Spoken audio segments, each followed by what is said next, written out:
Ah, now we're talking. Iron Man and John Constantine versus Anubis. So basically, a billionaire atheist with a rocket. Fetish teams up with a chain-smoking exorcist. Who owes half his soul to hell? To fight the Egyptian god of death. Yeah, this team screams bad idea that almost works. So, picture it.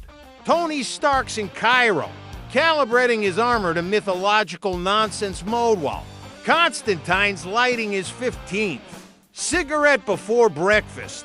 Tony's like, magic's just science we haven't explained yet. Constantine smirks, exhales a cloud of smoke, and mutters, yeah, mate, keep telling yourself that while I draw the pentagram. Enter Anubis, towering jackal-headed deity radiating cosmic judgment energy. The kind of presence that makes your atoms remember they have expiration dates. Tony's scanners go haywire. Constantine's crucifix starts glowing, and both realize this ain't some cosplay convention. Tony launches missiles, lasers, repulsors, the usual fireworks. Anubis doesn't flinch. He's death itself. Explosions are basically his ambient music. Constantine, meanwhile, starts chanting in ancient Egyptian, waving relics he borrowed from the British Museum, trying to distract the god long enough for Stark to cook up something stupidly dangerous. And because Tony's Tony, he does.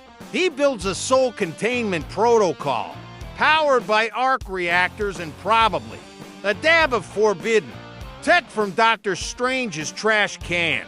It almost works until Anubis calmly steps through the energy field like it's mist and reminds them both that you cannot contain what defines the end. At this point, Constantine does what he does best, cheat.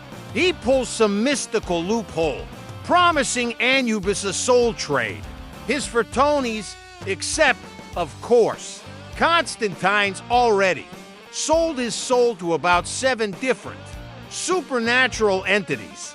So Anubis ends up tangled in divine paperwork, while the gods briefly stuck processing spiritual bureaucracy. Tony fires one last unibeam big enough to make Rob blink. It hits. The desert erupts. Anubis stumbles, not defeated, just mildly inconvenienced, which is basically the best anyone's ever done against a deity. He gives them that you'll both die eventually look, then fades back into the duet like a boss clocking out after overtime. Cynical verdict.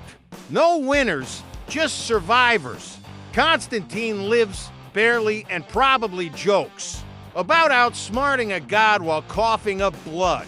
Tony flies off, claiming it was a day to victory, because billionaires don't admit defeat. They just rebrand it. Anubis, he doesn't care. He's eternal. He'll wait. Result: Anubis wins by divine patience. Iron Man and Constantine win by technicality, or maybe just delay.